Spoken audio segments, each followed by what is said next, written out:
evidence, but you haven't seen it first. Cool, awesome. What do you think about it? I think faith, because like, we don't know a lot of stuff in the world. Like in the history we've all been searching like who we are, what is life, what does it mean to be human, and so those kind of big topics. And so I think in this sense, faith plays a role to give us answers to the things that we don't know and we can't really confirm. So we could say that faith is kind of baseless, but it is there just to satisfy, you know, the things that we don't know in the world. So it's kind of like a God of the gaps idea. We can't find something ourselves, we're going to use faith to understand it. Sort of. Is that what you're trying to say? Yeah. Okay, that's interesting. Okay, what do you think? I once heard someone say the definition of faith, which I quite like, faith is the conscious suspension of reason. Yeah, which I mean is quite complicated. But yeah, I just. Would you agree with that statement? In general, yes, because to me, faith is sort of wanting to believe something despite the evidence. So faith is wish thinking, essentially. But Yeah, it's a that's- nice form of wish thinking, potentially. Sorry? Like, you would say it's a nice form of wish thinking, it's not necessarily Yeah, I don't any think form of it's. wish thinking. Yeah, I don't think it's arcane enough, but I don't think in general it doesn't have to be. I think like. Do you think faith is a positive thing as well? Should people have more faith in their reasoning? Depends on what, but yeah, I don't think faith is inherently bad. I think it can get in the way of, well, particularly in the example of science,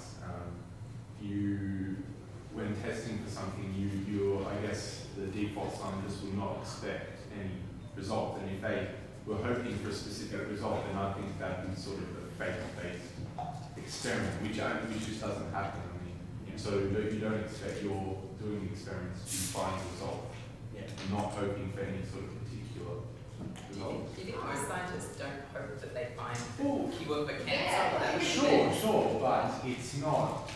They're not. There's a tension they're trying to push back against. Right.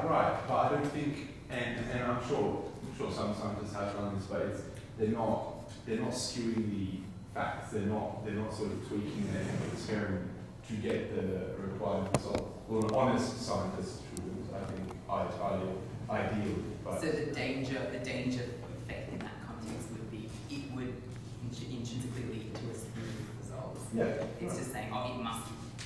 So even just because I watched an episode of Suits that seems quite on point. There was an episode of Suits yesterday, that lawyer show, and there was a pharmaceutical company, and one of the guys in the company was dying from this disease, which his company was simultaneously looking for a cure for. And you know, there's this whole gamut of hoops that the cure was going to jump through before it's allowed to be a drug. But other people were suing them because there were side effects of the product, and the question was, had he believed so strongly that he had to find a cure for himself, but he just wished it into being, he found the cure that worked, but didn't look at the side effects. So is that kind of a version of that faith in action, do you think? possibly. I don't know if I quite understand what you're saying. Oh, so he was dying of the disease, Yeah. and he really wanted the cure, Right. and so he kind of wished, he put a product on the market that he believed worked well and wasn't harmful without necessarily doing the sort of stringent testing that would have really, and kind of didn't believe, there were some reports of it not working very well and causing liver failure and other things, but the product went out there because he wanted it to be the right, he wanted it to be the cure so much that he Right. wouldn't see those things. Yeah, exactly. Well, that's exactly right. And it's, I mean, you can believe that it's the right cure, but that doesn't make it the right cure. And I think, well, for me personally, and I think, well, that's the whole point of science is to find the truth, or not truth necessarily, but in sort of what the fundamental truths of nature, like constituents, why does this happen? So find what that part of the truth that we Right, can find. yeah, and sort I of. think we should move on. Yeah, sorry. Sorry. Yeah. Well, Colin, what would you say about faith? How would you see faith? Yeah, I'd see it as the belief or the desire to believe in a particular body of knowledge that one would also acknowledge is probably not fully supported by available evidence.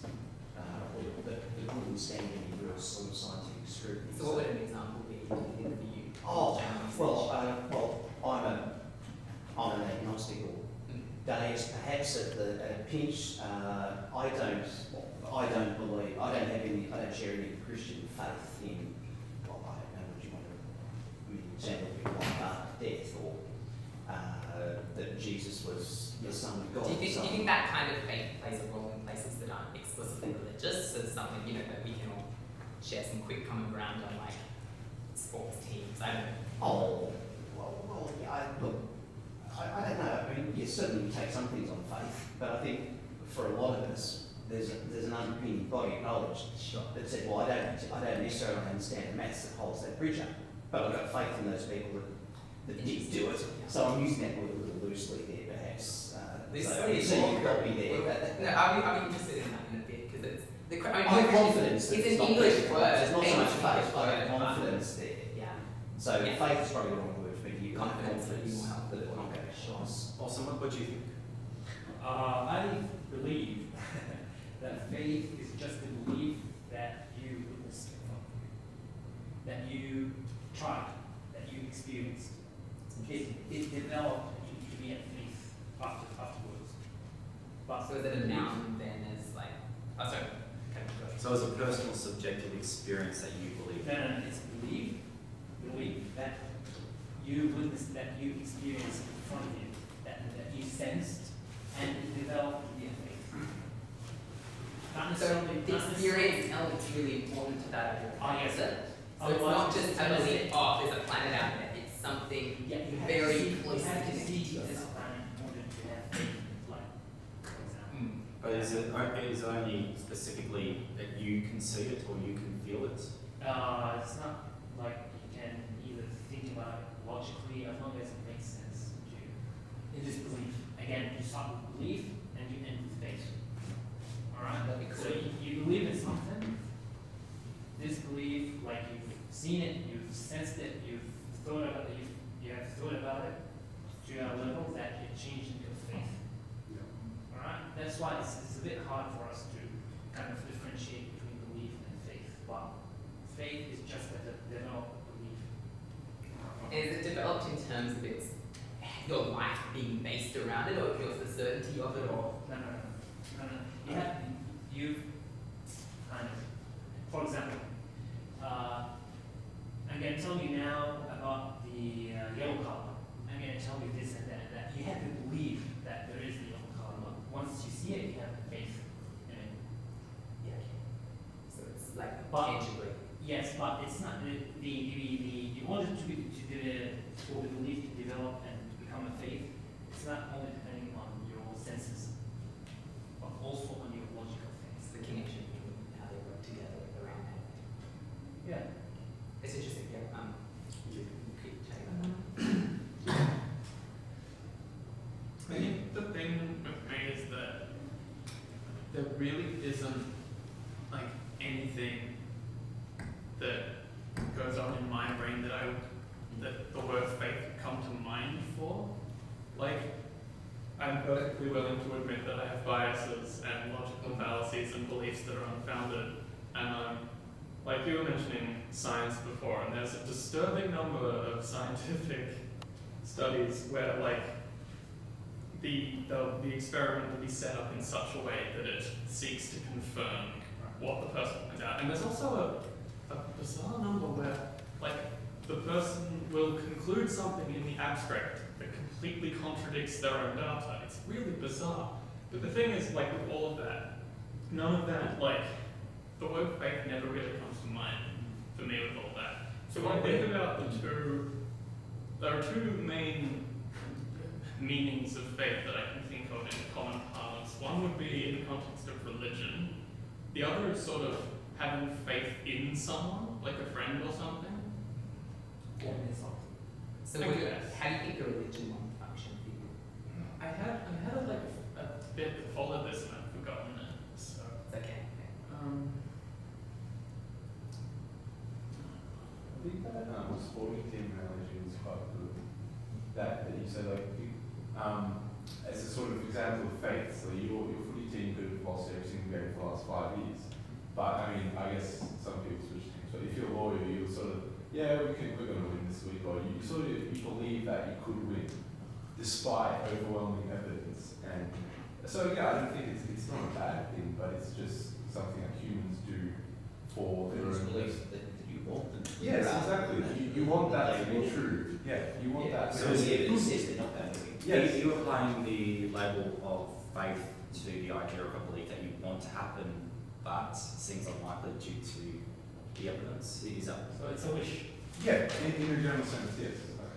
okay? Okay, so we've had a few different perspectives and opinions about it. I think there's some really interesting bits, like yours is quite distinct from a lot of others, which was interesting to explore. But there's been a lot about belief extending beyond evidence. There's been a lot about wish or desire kind of really connected to it, and some hints here and there that it's, trust. There's aspects of in some of these kind of things. So before we, rather than us declaring our hands, I might tip mine a little by using this survey thing. So Peter Gossi came out, his ideas were quite similar to a lot of those. He had a big dispute somewhere over in the US with a Christian epistemologist who said basically your ideas are completely wrong. And out of that, and out of a bunch of other things, there was this survey done of kind of, it was a bit polarized to Christian, non-Christian, not kind of much grey in the middle in terms of the people taking it, but it was basically along the lines of, there was about 15 definitions of faith put forward, people rated whether they agreed very strongly or very weakly, and it was partitioned by Christian and atheist. And it's just very interesting to go over some of that. This is a pool of 1,376 responses, about 50-50. No, this is done in Melbourne, it's not last year. So it's just interesting. So here's one. Now, as you can see, on the colours are kind of hard to tell, but basically top is strongly agree, second bottom is strongly disagree, everything that was a grey in the bottom is don't know, atheist left, Christians right, faith is belief without evidence. It's worth noting that about 92% of atheists somewhat or strongly agree with the idea that faith is belief without evidence. It's about 30% of Christians, and most who took the survey, most would say they strongly disagree with this as a characterization of faith in general. So what I'm going to be trying to draw out here a bit is that I think there's a massive communication gap between Christians and atheists on the subject of faith. And maybe, obviously there's explanations for that, maybe wishful thinking, maybe whatever, but yeah.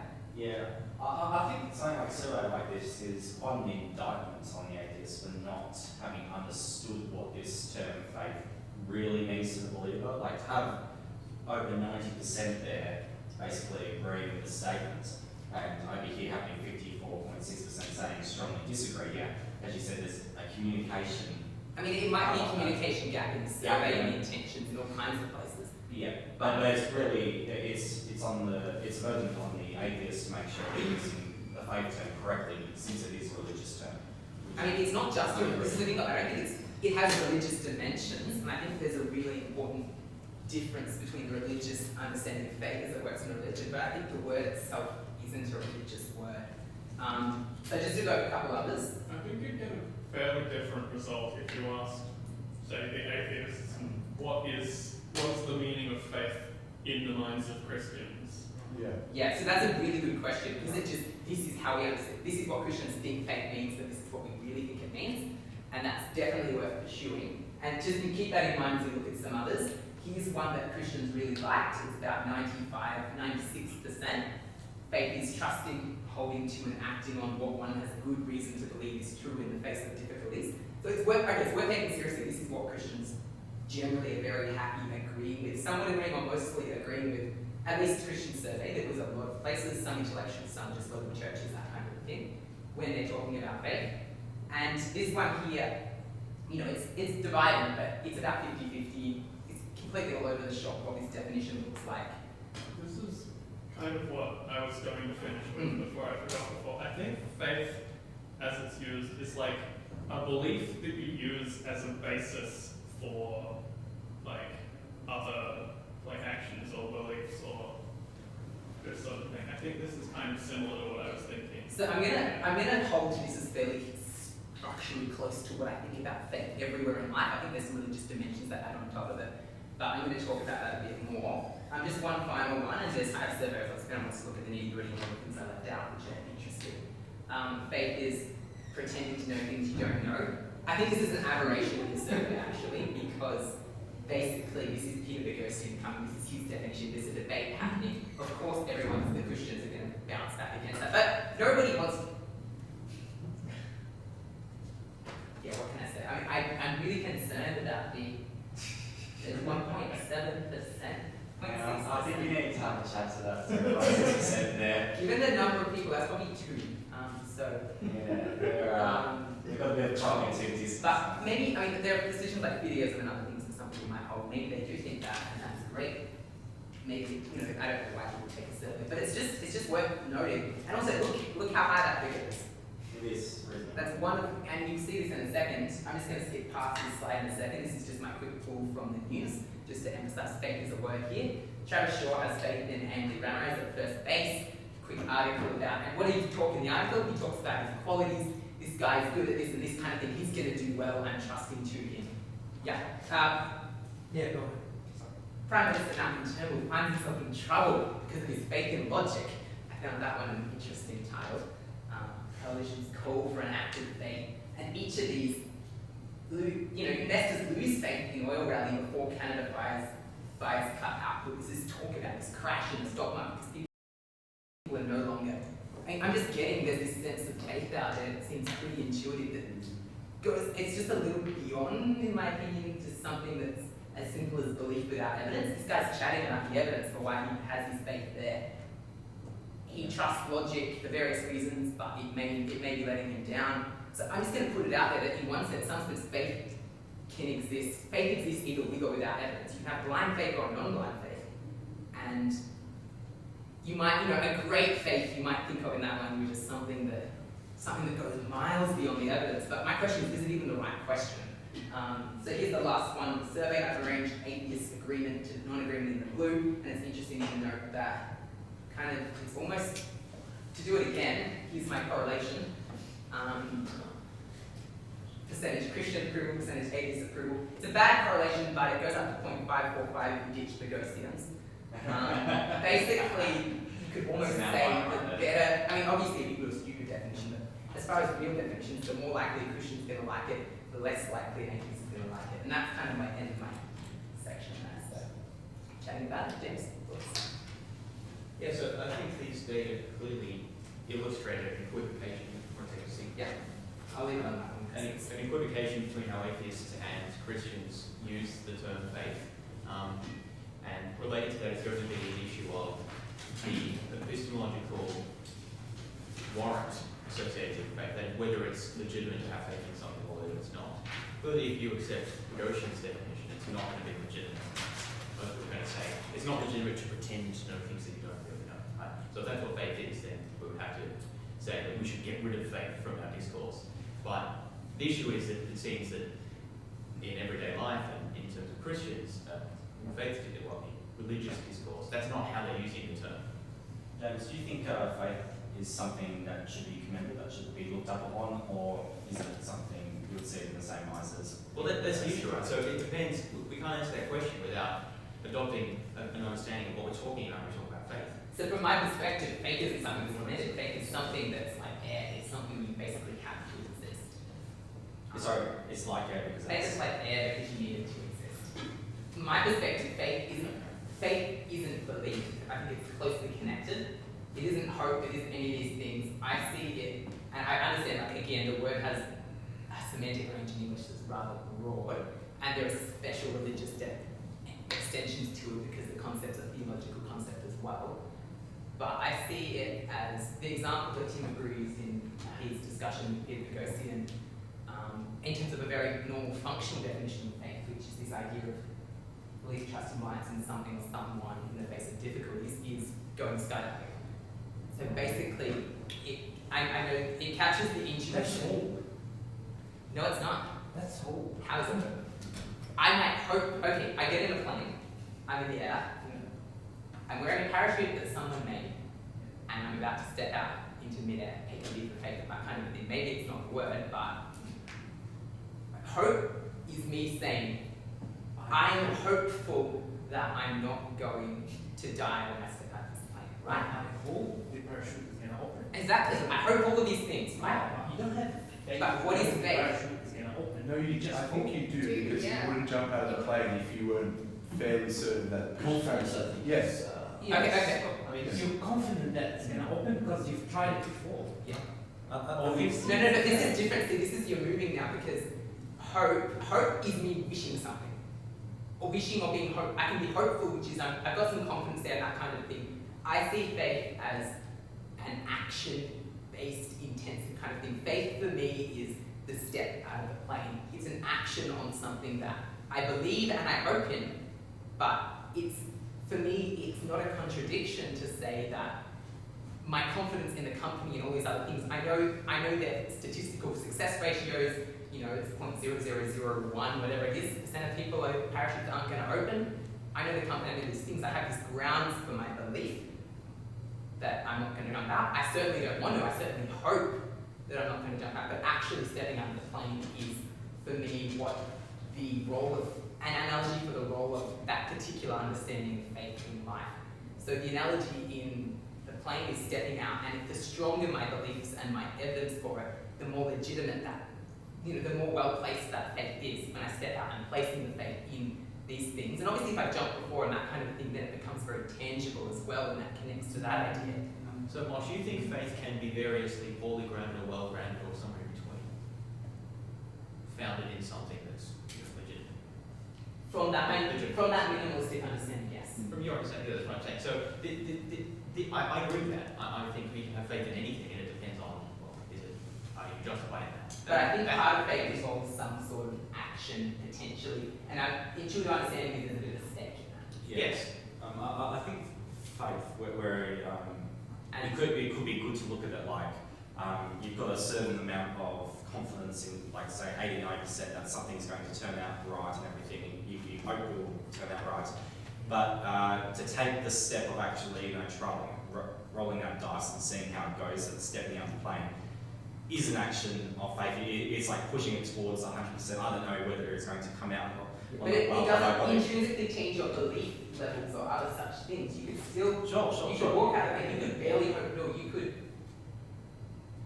be pretty, your emotions, nothing could be pretty in turmoil about it. You might have an academic belief that they're that kind of thing, but you're stepping out, you're still, I could have almost I could have a 1% belief, and I'm just like, this is crazy. But I staked my faith there, maybe stupidly and wisely, and then it's kind of, I guess it's something, sitting on a chair, this kind of thing. If I think this chair is going to hold up, I choose to sit on it, and that's an act of faith. That's kind of my zone. What I want to distinguish though is whether or not something is an act of faith, or whether it's false belief or whatever, versus whether it is justified, grounded, or appropriate, right? Because I think this is actually what atheists are generally interested in when they talk about faith. They're interested in whether someone is justified in the beliefs that they claim. Never mind whether we call them faith. Let's talk about whether it's justified. Okay, but I will say on that, this is exactly where the discussion needs to go. Someone like Peter Garcia comes along and basically says, the problem is faith. Faith is this great delusion. If we could just get people to stop having faith, it would solve it. But if you're not using faith in the same ways that people you're talking to, then really this conversation needs to happen is, faith is great and good, everyone has faith. Faith needs to be grounded. What are the grounds for your faith and your belief? And not just listed for your actions. And that's part of this understanding that connects back to my understanding of Christianity, something that's lived out, I guess, anyway. Yeah, so I agree with that. Talking about faith in the way that, say, Fodor does is a distraction. It distracts the discussion away from what I think we should be talking about, which is what justifies our beliefs and how can we know and things like that. And onto, well, what do we mean by faith? And this isn't really what faith is and all of that sort of stuff, which I just think is not interesting. It's not the fundamental question. On this topic, I think John Lennox brings up the idea of asking someone, do you love your wife? Well, I don't really have any evidence for it, but I've got this faith in her that, I've been with her so many years and we've got this connection and yada yada. I've got faith that we... Quite tangible. I'm just saying it connects me back towards your thoughts. Yeah, that example is interesting because, and this maybe you could segue into the last thing we wanted to talk about, which is the overlapping spheres thing. But if we're segueing, I'll definitely put it in there that once you move towards an understanding of faith as something that happens with evidence rather than intrinsically against it, then at the very least, in the context of the science and Christianity discussion, you can start to, I think the lines, under that understanding at least, the lines of science as the opposite of faith, or that kind of thing, start to become a little less clear. Yeah, that's right. It certainly problematizes that dichotomy between faith Do and you think we should, science. I was going to chat about the role of faith in science, but we can do I that. think maybe we'll move on to the last bit, which may be interesting, but because I mean, it relates to what Michael was just talking about with regard to, loving life and things like that. Because I actually think that whether or not we want to describe that, or, I think proposing to your girlfriend was also an example that's used that, you can't know the voice or something. And I'm talking about you using the example. Yeah. We'll look forward to the day. Is, you don't know what the answer's going to be. Go lazy You for the can't have the sufficient evidence of that, but you sort of have to take an act of faith around the idea. Now, I think that you can actually, the decisions like that are based on evidence, essentially. Even though we don't think of them that way, we think of them as sort of emotional, intuitive, whatever thing. But I think we actually are weighing up evidence when we think about, like, does someone love me, or do they care for me, or whatever. It's an interpersonal sort of evidence. There's confidence in certain range of signs, I think. Yes. It's not a complete act. Yes, but that's the point I'm trying to make, is that our Complete act of faith is still your again, I don't care whether it's faith or not. This is the issue I want to illustrate. That was what I want to describe. The point is that even doing things like that are very interpersonal. We are actually evaluating evidence, and I think there's actually a fundamental unity between what we're doing there and what we do in other areas, when we, in science and other things. It's just the subject matter is different. But let's move on to talk a bit more about that.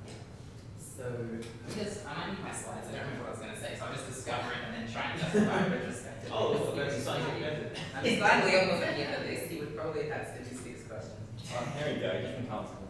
So, okay, my overall route I took here was to try and say that I think science is really cool and important, but I think religion and ultimately is a worldview question. It's lived out, but it's about our overall understanding of the world. And I personally don't think that science is the world, so we'll get to that. I went through briefly, like this is a bit cheap shot, but I went through Aristotle's 4 causes, which are mostly boiled down to scientific things to some extent, just to try and get the idea forward that there can be different angles of approach to something.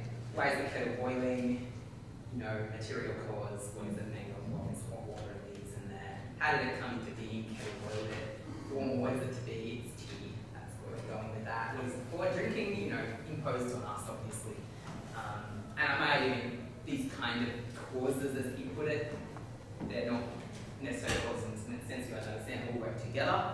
I went from that, feel free to tear this apart in a sec. Basically, I said there's different orientations we can have towards the world. I don't think they're normal, I don't think they utterly don't overlap. But I think. You want to explain everything more? So Stephen Jay Gould put forward his kind of synthesis of basically any religion and science as these non-overlapping magisteria. The idea being that these magisteria, these great areas of inquiry, one being how the heavens go, the other being, how we live our lives or whatever it might be. And the idea is that they're spheres of, they're important, but equally separate. I take the intuition from that, which is that they're doing different things. I think in the context, and I think in his understanding of religion, that's very much the case. But I think that a lot of religions are a bit more integrated worldviews than that and bring aspects of other parts of reality into play. So I don't think they utterly don't overlap, but I think the basic idea of of going after different things is important. So I've just gone, matter, what is that made up of? These are the kinds of questions we can ask about the world. Energy, what is it really made up of? Mental, why do I think that way? Morality, is that good? Purpose, is this here for a reason? Ontology, what is it for this to exist? Theology, what is God doing? Music, is that part of the melody line? English, engineering. What can we do with it? My art sympathies were just exposed. But I mean, I'm sure this will be reasonably controversial because I'm pushing back against this reductions into one kind of question. But the way I kind of see our overall world picture, I kind of see our understanding of the universe as a bit, it all connects, but it's all quite scattered.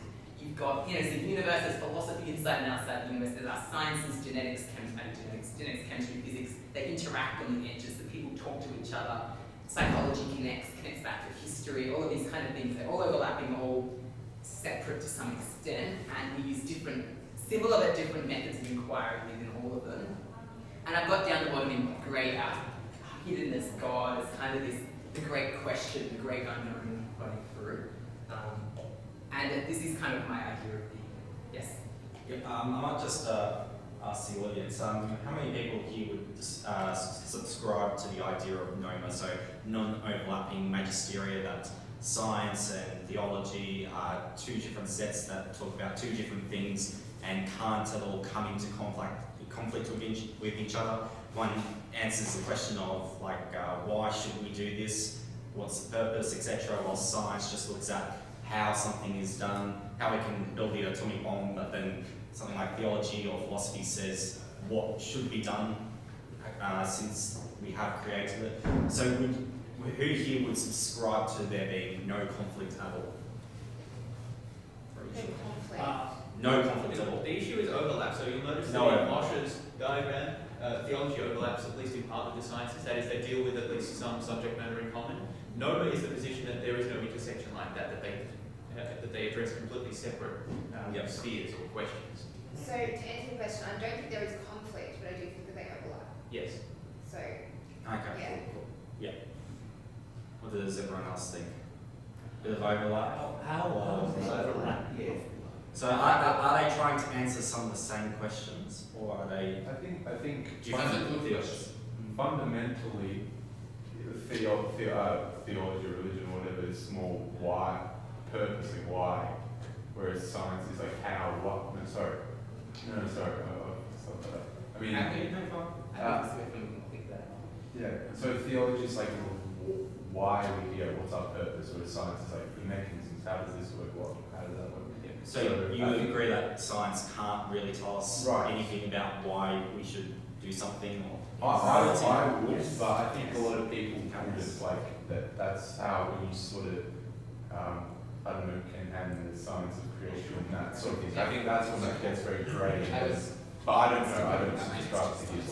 what do you think, Colin? I don't think science, I don't believe science, the purpose of science is to tell us what to believe or why we're here. I mean, I think it can go a fair way to explain how we came to be here, but not necessarily why. I see theology as playing, I think this is how I've seen it, to the extent I've tried to crystallise and put, playing a catch-up game with science, since science came onto the scene in a biggish way, say from, well, probably 16th century, but certainly 18th century on. I just see theology as constantly playing a catch-up game, I think, much as James alluded to earlier in the talk.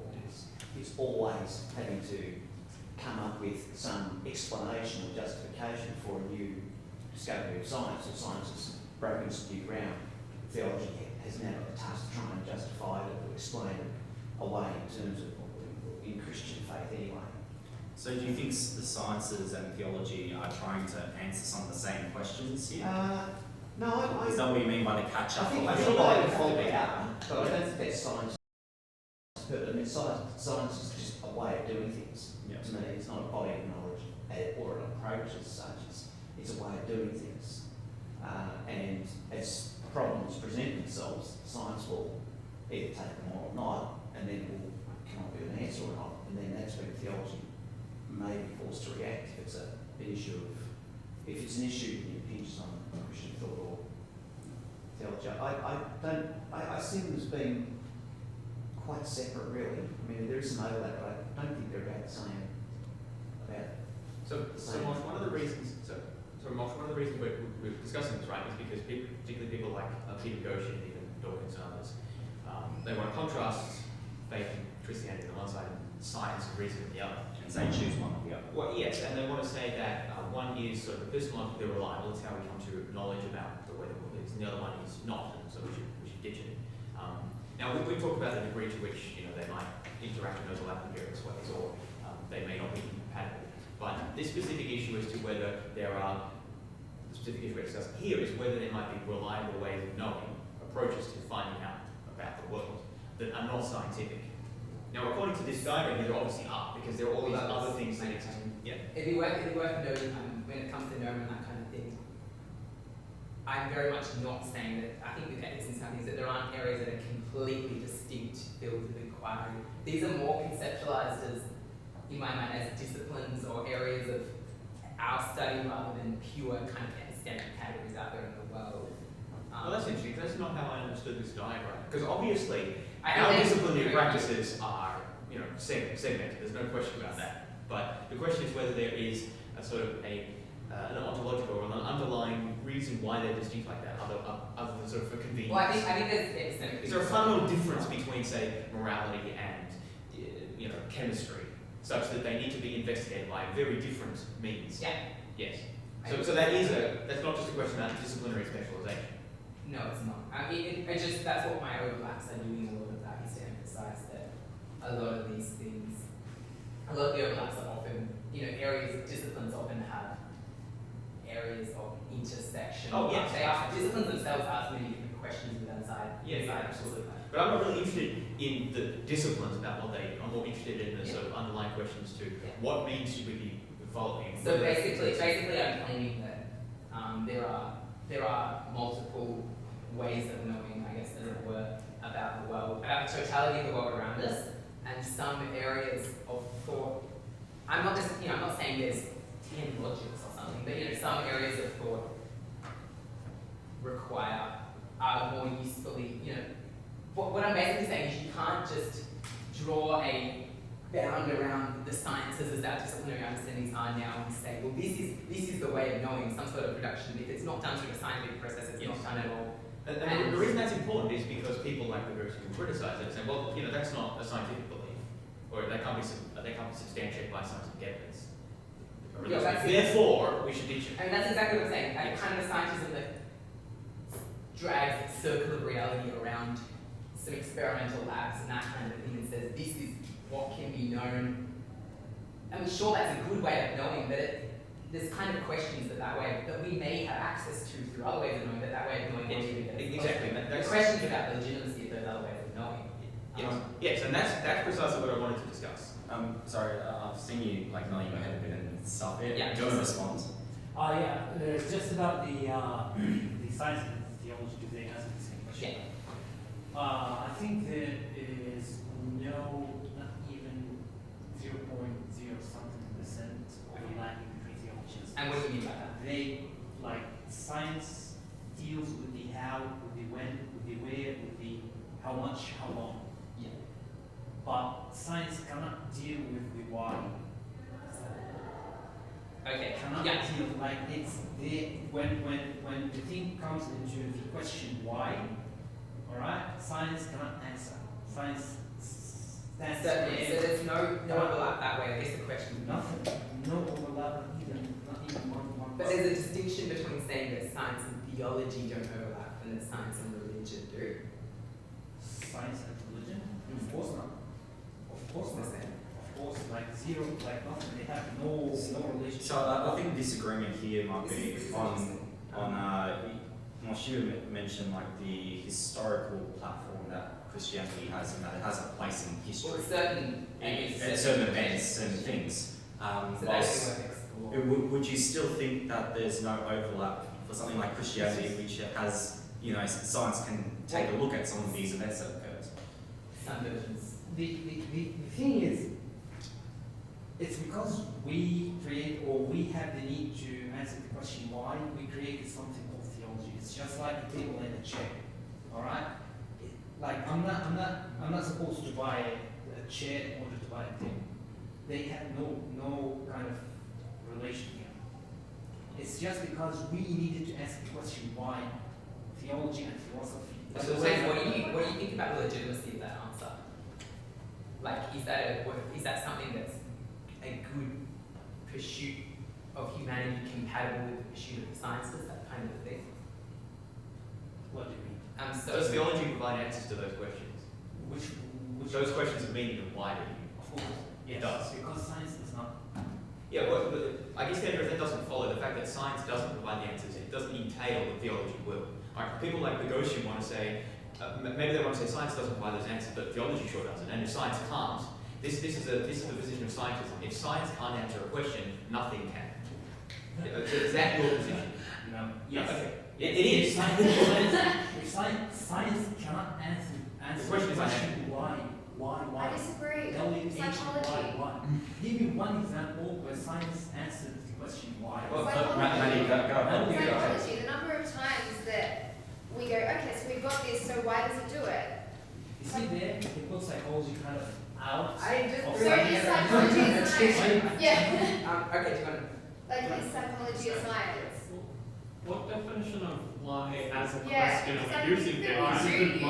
Maybe we should Okay, context a so little bit. I'll just think one thing I could differ on here with you is my understanding of the role of theology. I think I don't see it purely as a human attempt to answer why. I think it's a human pursuit, but I think that my understanding of Christian theology, at least in my particular worldview background from that, is that a God that is there is knowable to some extent, and I think theology would just be that were it not for a particular historical revelation that, I guess, from my evangelical Christian kind of background, I'm inclined to say is what Christianity in that kind of understanding of it is about.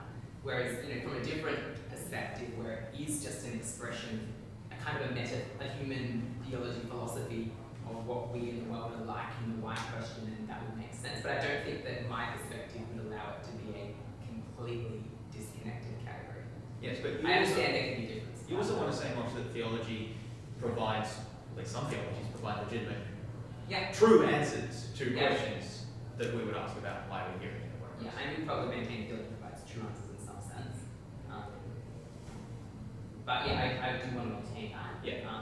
But what my point here is, I think theology questions are oriented towards God's nature and action. And here where science can't do anything. And I agree, right? I think I don't think that every overlap ever doesn't exist, but that particular overlap doesn't exist. Well, so this is what. Zero. So this is where we. Okay, I get it. Ross, maybe we should. My problem is, I'm dealing with when I'm talking about Christianity, I'm implicitly assuming a total worldview that covers all parts of life. I'm not dealing with the theological dimension by itself. So I think a theology dimension by itself doesn't overlap in the same way, but I think Christianity combines it with many other dimensions that do overlap. True, but Maybe, not with science. maybe we can continue. Religion has nothing to do with science, and science has nothing to do with religion, with theology, with philosophy. Zero, nothing. Well, Science and zero. that's an interesting strong position. Maybe we could, we could talk So about I feel that like we more. got some disagreement here. Well, Definitely it's not quite what I'm maintaining overall. I'm not, to be honest, it didn't push me very hard. I'm not utterly sure entirely what I am maintaining. But, See, let me. One thing that I think we really need to talk about is what is meant by science, right? Because we haven't explained that so far. And that leads me to talk about what my position is, which is in fact that science properly understood, that is understood in terms of what is distinguishing about science, is contiguous with all of the things that we could potentially know about the world, which means that I think science includes history and psychology and philosophy and all of those things there. Now that's not, I'm using the word there not as people generally think about it, as in like science is physics and chemistry. That's not how I'm using the word. That's a very modern understanding. The way, sorry. An older understanding used words that referred to sort of organised knowledge as a whole, and other languages still do this. And that's really sort of what I'm getting at here. The sort of systematic, rigorous public approach to understanding, or to answering questions, understanding the way things are. public. Yes, there has to be public elements to it. It cannot be purely, this is my understanding, cannot be purely sort of experiential. So mysticism, religion, traditions, for example, in religions could not count as science. So you've already implicitly admitted that science cannot explain the world. I don't understand what you mean by that. Because science could certainly, could certainly undertake to investigate those experiences. Yes, but it has to be publicly accessible. Okay, so in some sense. This is my primary disagreement here is I think yes, all areas of inquiry that we can make presumably open to public inquiry and open to thought and discussion. I think tacking the word science to that overall thing is unhelpful because it assumes that it's all monistic. It assumes that every part it doesn't assume that. That's precisely the argument. I think it is. So in what sense do you think it is? I think it's, so yeah, this is the point. so take a step back. If we look at the philosophy of science and try to answer the question, what is the difference between something that's scientific and not scientific? What this is called so-called the demarcation problem. It's a very difficult question to answer, basically. I think that the reason it's a difficult question to answer is because there aren't any criteria that distinguish science from non-science, except for what follows a justified epistemological process and what doesn't. And the things that follow, you're already looking for them? I'm looking for it. Go over that. Just go. It's something that follows a sort of justifiable, proper, essentially, epistemological approach. I would describe as scientific in a broad sense, and things that don't I would describe as non-scientific. Things that essentially don't arrive at knowledge or don't arrive at justice. So can you repeat that last bit again? So, which was scientific and non-scientific. Yeah, so I'm saying the demarcation between science and non-science, the only one that sort of holds up is a demarcation between processes that arrive at justified belief, true knowledge about the world, and those that don't. And those that don't are non-scientific, and we should not pursue. So pseudosciences, I'll put in that category, for example. Yeah. But nothing in that definition really intrinsically pseudoscience from the beginning. What do you mean from the beginning? Well, you have no way, apart from historically, for evaluating whether or not some knowledge arrives as truth. No, it's an issue of what process is the method following. Do you think there's one process that? Yeah, so that's the position that I hold. It's as a reductionism, so that knowledge is holistic. The idea is that all true knowledge that we have about the world can ultimately be reduced to the same. Well, hang on. I didn't say whether it's empirical or anything else. I just think that knowledge can be reduced to the same sort of thing. It's holistic. There aren't, contrary to what some things think, sort of different spheres of knowledge which kind of don't really interact with each other. They each describe their own sort of part of reality and don't directly connect, or one doesn't reduce to the other. I think that's wrong. I think that it's all. Is that a metaphysical claim or a practical claim about the world? Oh well, yeah. Like so many things in philosophy, I would say that there is not always clarity whether the claim is ontological or epistemological. I think there's sort of a bit of both going on there. Because I mean, it's even on the metaphysical level, you're basically saying that the world is united, and united in practice still may depends only one legitimate way of inquiring about the world, which is interesting. Fundamentally, yes. But the way that looks on the surface can be very different. But I mean, I find the question of the fundamental structure quite uninteresting relative to the position of where we are now and what we do now. Yes. Now, it seems if you look at sciences and everything now, the functionally at the level, the one attempt to that project, I'm sure you agree with me here, was logical positivism. Yes, sure. In particular, I think what that was an attempt to combine them in a way that did it well and basically collapsed because it couldn't pull all of those things together at the end. And you have people like Kuhn who's writing and other things, not these really controversial about things you were talking about. Ultimately, we don't have access to that kind of knowledge. We need to weigh up based on different values we have of what is right or that kind of thing, which is where I was going with this. It seems that in the world we have and have access to now, we think there's a fundamental connection underneath. We actually need to use proxies for that.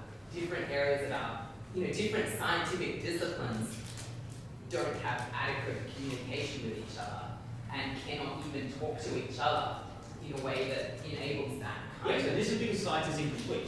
We don't have what I'm arguing is not that we know what this underlying unified epistemological method is, and we follow it all the time. I'm saying that is the approximation that we should be attempting to approximate our method to this. Of course it's an idea. It's an ideal. And different sciences, we don't know what it is yet. Different sciences, I think, to the extent that they're engaging in legitimate scientific endeavor, use sort of different approximations to this. Experimental science is one type. And theoretical observational sciences, that there are different approaches. I think they can both be valid. What I both think they're doing is following an underlying epistemological approach, which has got something related to logically responding to the evidence. But that's very vague. You want to unpack that a lot more. But the point goes to evidence. So I think my counter contention is basically I'm saying in the world we live in now, the thing that has worked has been to partition fields and to pursue the most legitimate inquiry within those fields, and that's all we have. And what we need to do, can you flip forward 2 slides? There's that, you compare each one on its own criteria, running versus jumping, and next slide. basically we combine, the only option we have as students now in the world we live in is to combine those things together in a way to fit together our overall understanding of the world. We cannot ditch it all until we come up with some first principles approach. Well, see, that's just, I didn't say that we should ditch everything until we Yeah, come I'm up with just the saying first what you are saying. Okay, well, What I'm saying is that because of the fundamental unity of knowledge, what we should be, looks like there's a class in here. It looks like, well, we'll finish up in a few minutes. It's 2 o'clock, yeah. No, I've lost prayer talk. Because of the fundamental unity of knowledge, what we need to do when we're trying to arrive at justifying claims about how the world is think about what methods can I use to investigate a question, and are they appropriate methods? So one method that people use is to say, well, I read the Bible and I feel a certain way, and therefore I make inferences from that about theological truths. I don't think that's a straw man. This is exactly how most, say, Christians would justify their faith based on their reactions to the Bible as well as experiences related to you that. say that's what most Christians Yes, do. I think that's the case. I think that is not following a justified epistemological method, and therefore it is not a route to knowledge. And that is why this understanding of the unity of knowledge is important, because we see that it's some understanding of what this looks like. We don't know exactly what it looks like. I'm not claiming to have a precise theory of what this method looks like, but some understanding that there is such a thing, and that we should be approximating it, will underpin our approaches to answering these questions. And therefore we won't be led into error. Won't be Or less, well, sorry, I should say we are less likely to be led into error. I think there's a lot there. I broadly think we should be thinking carefully about the ways we know things and the way and thinking about how useful they are. But it would be fair to say that your average person would accept science and the dictates of science based on the bits they hear in the news and the bits they've been told in their textbooks, this kind of thing. There's no real distinction between the way your average Christian comes to understand and believe their beliefs and the way your average person comes to accept many of their beliefs. I think when people do examine further than that, then clearly they've got to look at many of these areas, think about them, and come to some understanding of the totality of the evidence. Yes, I don't disagree with that. But my point is that what people need to be thinking about is the epistemological approaches that have been followed. But have been followed. Yes, by people. So it's okay to accept something on authority, but the point is, what basis has the authority come to arrive at that knowledge? If it's because of the way someone has interpreted the Bible, for example, I don't regard much biblical hermeneutics as following reliable epistemological methods. Reliable in what domain? Well, see, I think that, this comes back to the point, I think knowledge is unified. So there's only one. I thought you were an epistemological naturalist. Yes. Right. That's a different question. See, No, it relates to how we justify our epistemologies. yes. And one strong claim of epistemological naturalism is that knowledge must be justified by its success or by Yes, I some agree. other such criteria. And it follows from that different areas of inquiry could exhibit successes to different methods of different. Well, I deny that follows from that, because I'm saying that knowledge is unified. On the Yeah, but surface, that's a different. But there's no reason that unified knowledge and underneath level should. Just like the universe is unified, that doesn't mean all the laws of physics are the same. There's no Gentlemen, it's 2:05. Could you please? There's no reason that one acquiring one area